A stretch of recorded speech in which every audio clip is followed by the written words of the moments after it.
Your Steve Jones Show podcast is loading now. The Steve Jones Show podcast is sponsored by Sunbury Motors, North 4th Street in Sunbury, and Sunbury Motors Kia, routes 11 and 15 in Hummel's Wharf.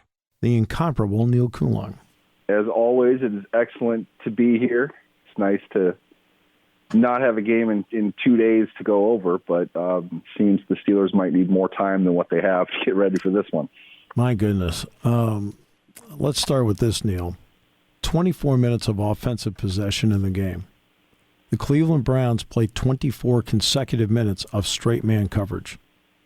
What does that tell you about the receivers? That they're probably upset. Choosing my words carefully, I think there are some understandable frustrations that would go on, and let's just put this out there now. If you were to watch the height of Patrick Mahomes, the best of Josh Allen, any point of Tom Brady, even in their best games, you're going to find plays where other receivers were open. Yes. Okay, it's not as simple as that, but it honestly feels like Mitch Trubisky is not physically able to see further than 10 yards down the field. There are schematic issues because for a third game in a row now, and I said this last week, you're looking at a complete offensive ineptitude in the second half. That's not a coincidence. That's a defense that sees the only three things that the quarterback is going to do when throwing the ball, and they're defending it without fear of consequence. He doesn't throw the ball deeper down the field. When he does, it's not usually to a receiver who's noticeably open. Not that option is always available, but it's like he's being told play to play exactly where to go with the ball, and he's not deviating from that. And it seems like opposing defenses are aware of it, and they are doing whatever without fear of retribution. They can just sit on the outlet because they're going to blitz. Trubisky is going to see the blitz and not look at anything else. This is the only place he's going to go to the ball. So they're baiting him into these things, and he's falling into it as simply as, snapping the ball. So you're not going to generate much offense, and this is why they have multiple 3-and-outs every fourth quarter.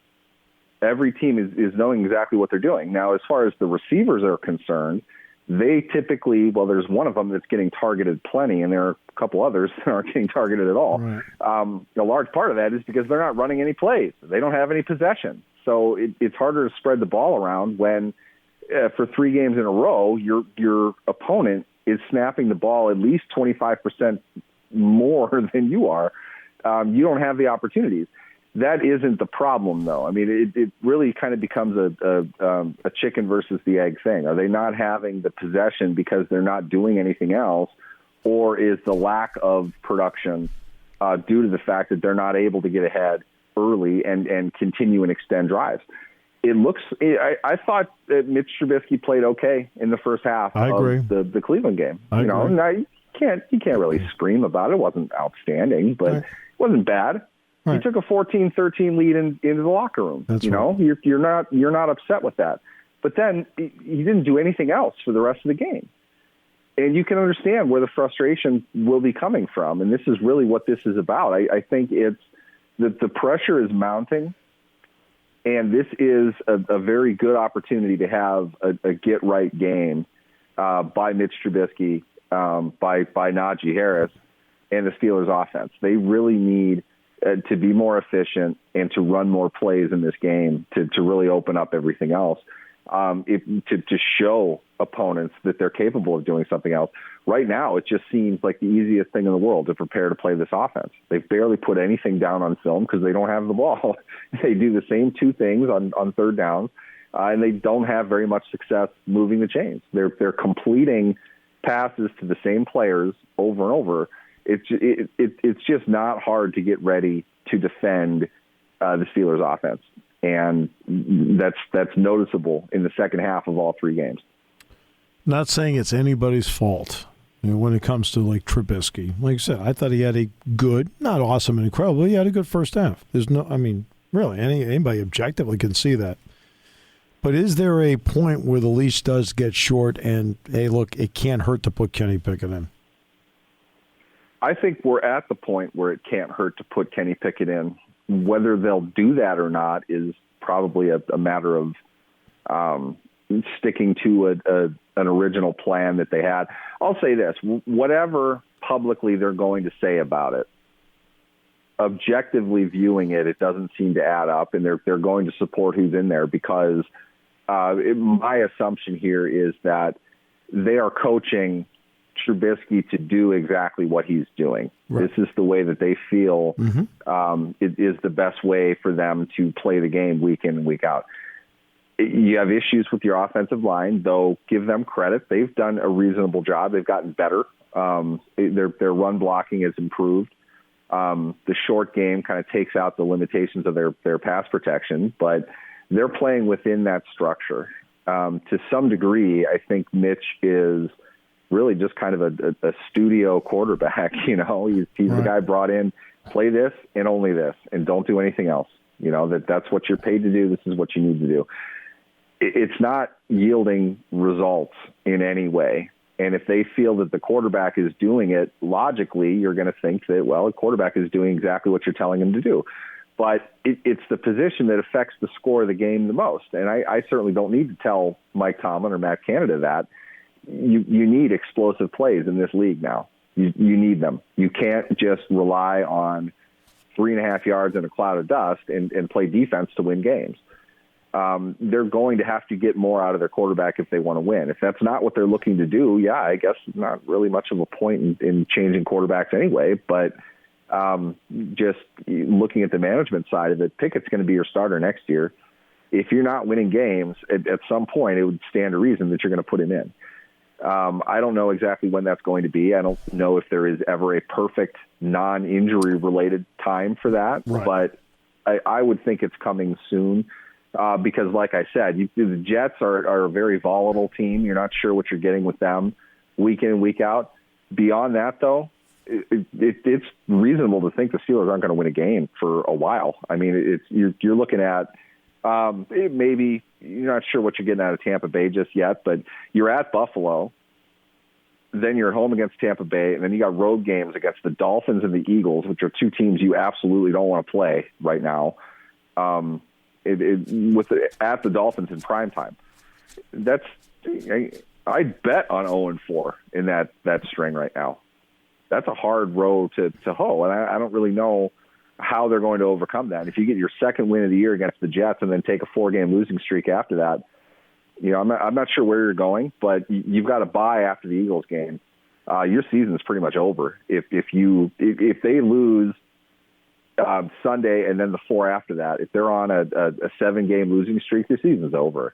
At that point, you may as well put Pickett in. So if it's not before that, I'm not sure why to hold out unless it's to protect him. And if that's the case, I don't know what you're doing with everything else then. You're just saving it all for next year when you're going to probably overhaul your coaching staff. I don't see the benefit top to bottom in how they would approach it. I would prefer just to get Pickett in, but again, if we are to believe that they're pleased with what Trubisky's doing, this is what they want him to do, and the results are not they're not good. I don't think anybody can say that they are. Part of the mirage with the Steelers last year versus the reality, the mirage being that T.J. Watt is so effective getting sacks, and Cameron Hayward had a really good year. But the bottom line is the Steelers' defensive front spent a lot of time last year getting the front seven getting pushed around, right? Watt sacks aside and some of the things Hayward did, for the most part last year, their front seven got pushed around. Thursday night, what did the Cleveland Browns do? Without Watt, they really pushed them around to the tune of 36 minutes.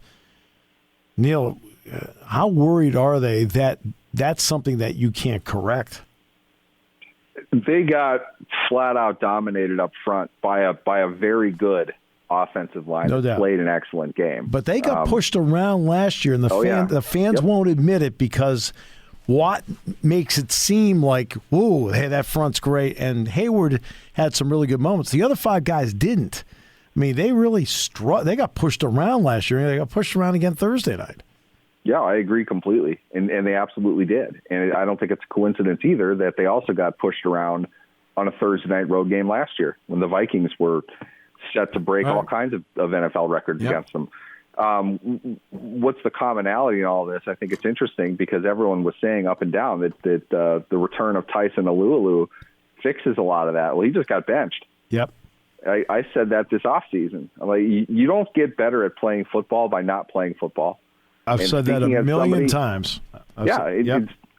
Speaking as somebody who is relatively close to Alualu in age, I can assure you, you take time off, it's not as simple as just hopping back on the field. There's a lot that you have to do. And all due respect to him. He was a phenomenal player in his career. I have really enjoyed watching him play. It is hard physically to come back, and it's not about the injury. It's about the time off. Your body doesn't catch up as quickly anymore, and it's obvious after 3 weeks that he can't hang. So he's not going to. Montravius Adams is going to be their starter now, and the other players need to get a lot better as well. It can't just be Cam Hayward in the situation that they're in now. They had the ultimate bailout plan in T.J. Watt last year. Look at the Seattle game. Watt made a play, I think, in the first drive of that game, and then was largely not really a factor throughout Seattle's comeback to the point where they tie the game up. They get the ball in overtime, and then Watt takes over again, and it's over. When you don't have that difference maker on the field, you really the difference between last year and this year, they're getting pushed around either way. Right. Watt, though, can flip the game. They don't have anybody that's really showing that they're capable of doing that. They asked for a Herculean effort out of Cam Hayward last year. If Hayward is still on the team next year, they might want to think about limiting him, coming up with a different game plan for a Thursday night game because he's not doing well on these Thursday night games. No, and their defense was flat against a good team. Give them credit for doing what they do, but they're facing a lot of good teams here coming up. And if we're in week 3 and they look exhausted already, to be fair, they are because the offense can't hold on to the ball. They shouldn't be running. They're on pace. I saw this earlier. They're on pace. The defense is on pace to be on the field for 1,300 snaps. That's like 30% higher than average. Yeah. They're not going to last. They're not going to make it. So the offense has a part of this as well. But the defense wore down as as you think that they would have with as many snaps as they've played. Nobody is deep enough to take on that kind of workload. And we're seeing it already become a problem. And how talented they were up front. We saw a lot of good things out of them in week 1. They played 5 quarters, play one game, and then a short week game. Maybe the extra rest here will help. Maybe we'll see them a bit more refreshed. But if they're not, it's going to be a really long season on both sides of the ball. Micah Fitzpatrick is in concussion protocol. If he does not get out of it before game time, what does that do to the Steeler defense?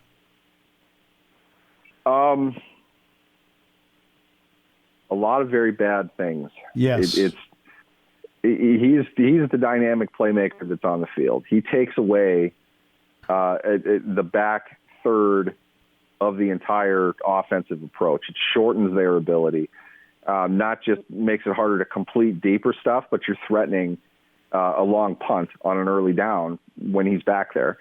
To not have him in there, along with Watt not being in there, I don't know what you're planning on doing, but you're going to be in trouble.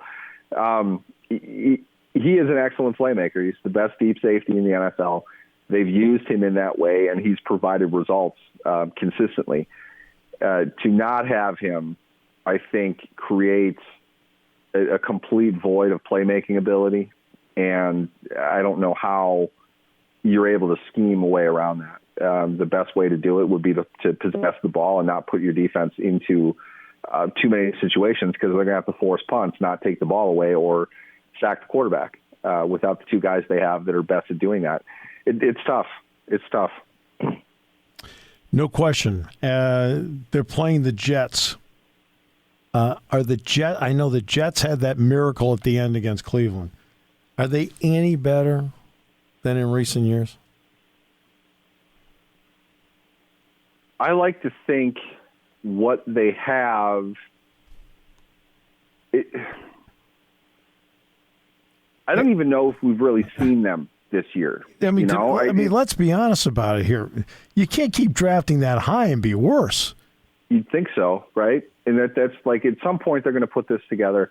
I don't know about their quarterback. I don't know how much I liked the quarterback. You know, he's got a nice level of arm talent for sure. And clearly I'm not the person to be making these decisions, because I was the guy saying that if Robert Saleh is going over to the Jets with a team like that, you want to get the quarterback who's closest to his ceiling right now, and not the one that's a project over several years. Should have taken Justin Fields. Well, Justin Fields is one of the few quarterbacks who at this point has played worse than Mitch Trubisky has. So maybe that isn't going to work out. But we don't know what we have with Zach Wilson. They're going to struggle with that. Offensively, I don't really know what their identity is, but it was good for them, I think, to have a guy like Joe Flacco for 3 weeks, because Flacco is so up and down. And Flacco, he's not – if they're saying anything about that guy, the one thing that he has going for him is he has absolutely no fear. He doesn't care. He's going to get the ball down the field. The guy has an unbelievable amount of confidence in his arm strength, and he should. But he's able to hit on those big plays. You're worried about that. It's not that Zach Wilson doesn't have that ability. It's that he doesn't seem to process the game fast enough to see where those things are coming from. So you really have to scheme that up. He's not just making those plays on his own accord. Can he be consistent with that? I don't know. We haven't seen Zach Wilson since he got hurt back in the preseason. We don't know who he's going to be. But they've put talent on the field. There's a lot of talent on their defense. They should be able to make a solid effort in most of their games because of the athleticism and the talent they have defensively. And we're seeing that from them. I don't know how quickly it's all coming together. I don't know how strong they're going to be overall in what looks like now a pretty tough division over there. I don't know if they're any better than 6 wins, which is very typical for them. So in a roundabout way, I don't know if they've improved at all. It seems like they have more ways to beat you now than they have before. It's a matter of them putting it together. 6 wins by the Jets normally leads to a parade.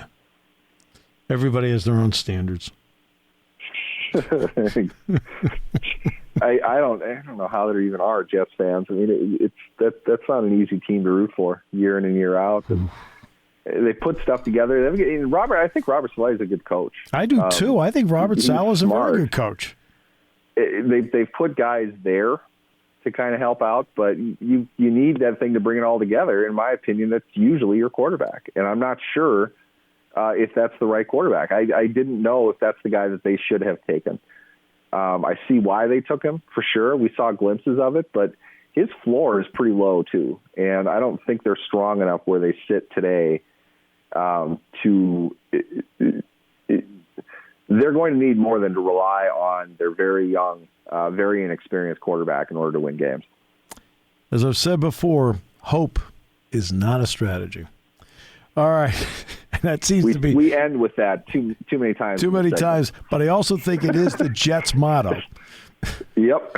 That and the Arizona Coyotes and the Sacramento Kings. I forgot about the Sacramento Kings. They blew up the arena. I thought the team they folded or something. I guess not. Well, why do you think Ballmer owns the Clippers? I'd rather own the Clippers. Steve Ballmer tried to buy the Kings and moved them to Sacramento. I mean, it moved them to Seattle. He tried to move them to Seattle.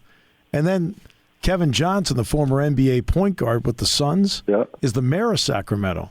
And he got Globe One Arena built, which is a palace. So the Kings stayed, so Ballmer bought the Clippers for $2 billion. Yep. Cash. Yep. That sounds like what Red McCombs did with the Vikings back in the day. Yes. He bought the team with the idea solely of I can build a new arena and or move them. He was a Texan, and there was talk of them moving to San Antonio. Yep. But he never got either of those things to work, so he sold them. Still made a mint, but it was like he never owned the team for the sake of owning the team. He was really just kind of a Stan Cranky real estate tycoon type that's looking to profit in the billions off relocating teams from one place to another and then building basically a gigantic football theme park for them somewhere. Right, and that's what Kroenke did. Kroenke's doing that right now at SoFi. They're turning it into, like, I guess NFL Network's there, NFL.com's there. They're turning it into a campus.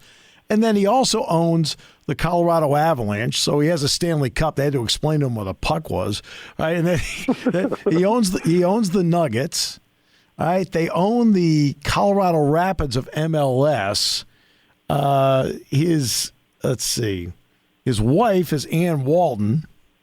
Ann Walton's brother just bought the Broncos. Yeah, with all that Walmart money. Right, and it's a competition in the family as to who has more money, exactly. Stan or Ann. I mean, it's an interesting life, Neal. Those kind of problems we don't have.